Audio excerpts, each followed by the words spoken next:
বৃহস্পতিবার পবিত্র রাতে কেউ যদি এই দোয়াটি 100 বার পরে, কোনো দিন পৃথিবীর কোনো মানুষের কাছে তার হাত পাততে হবে না।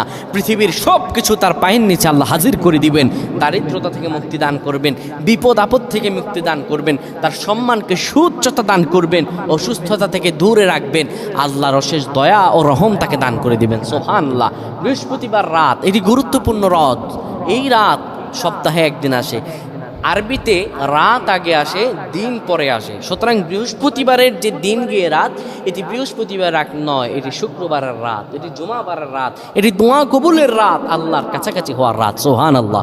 এই বৃহস্পতিবার রাত আল্লাহ তাআলা বান্দার দোয়া কবুল করেন।